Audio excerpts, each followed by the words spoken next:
Hi guys, it's Angela from the App Brewery, and in this lesson, we're going to deep dive into how exactly does the internet actually work? Because here's this thing that we use every single day, and we completely take it for granted. So before we start developing awesome websites and web apps for people to access through the internet, it's really important that we understand the fundamentals of how the internet actually works. So what exactly is the internet? Well, a lot of people think of it as a cloud, something that's hanging around in the sky. It's super complex, super difficult to understand. But actually, that's not it at all.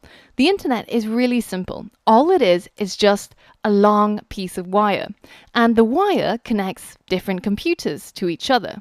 So you might have one computer that's in Seattle and another computer that's in London, and they can talk to each other and transfer data through this giant wire. Now, some of these computers attached to the internet have a very special job. They have to be online 24/7, ready to serve you all of the data and the files that you are requesting when you try to access websites. And the computers that are doing that job, we would call a server. And the computers that any user would use to access the internet is called a client. Now, you can imagine a web server as a giant library that's open 24/7. And you can go in there at any hour of the day and request, I want to see Google's homepage, or I want to see the latest post on TechCrunch.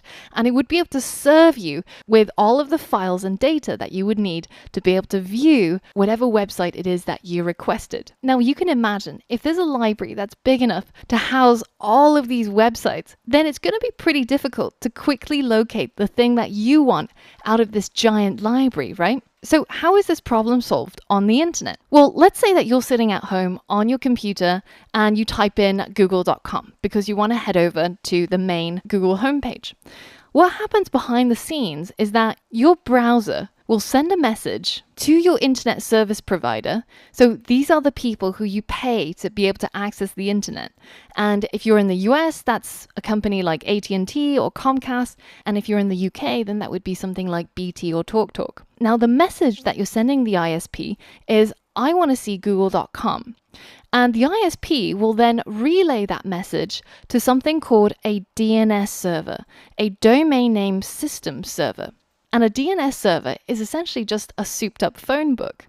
And what happens when you make that request through your browser is the DNS server will look up in its database as to what is the exact IP address of that website that you're trying to access. And every single computer that's connected to the internet has an IP address. This is like a postal address for your computer, so that when people need to send and receive files on the internet, each computer can be located by their unique IP address. And once the DNS server finds the IP address, it sends that back to your browser. So now you know the exact address where you can find the Google homepage.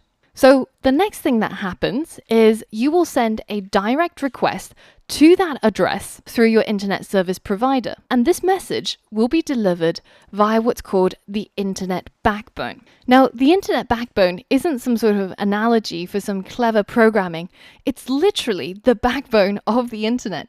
And if you head over to submarinecablemap.com, you can view all of the underwater cables that power the internet. And the internet is made up of these huge, sprawling masses of wires connecting all of the world's internet users. As you can imagine, it's a pretty complex world out there. Now, if I'm sitting in London and I want to see a website that's hosted in the United States, then my browser would have to make a request that goes through one of these cables under the Atlantic Ocean in order to reach the United States. And once that computer has received my request, they'll send back all of the relevant data again through these giant cables. And to navigate all of this crazy underwater and above water wires, all I have is an IP address. It's like as if I'm sending a letter halfway across the world, and my only hope for my letter to reach my friend is that postal address on the front of the envelope. So once I've gotten the IP address of the website that I want to access, then my browser sends another message through the internet service provider via the internet backbone to the server that is located at that address, 216.58210 256.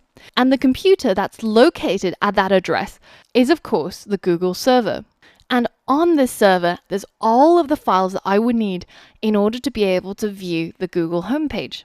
So the server then sends all of those files back to me through the internet backbone, and I get to see the Google homepage in my browser. And all of that happens in a matter of milliseconds. And just to imagine the journey that my data has gone on, traveling through the world thousands of times per day.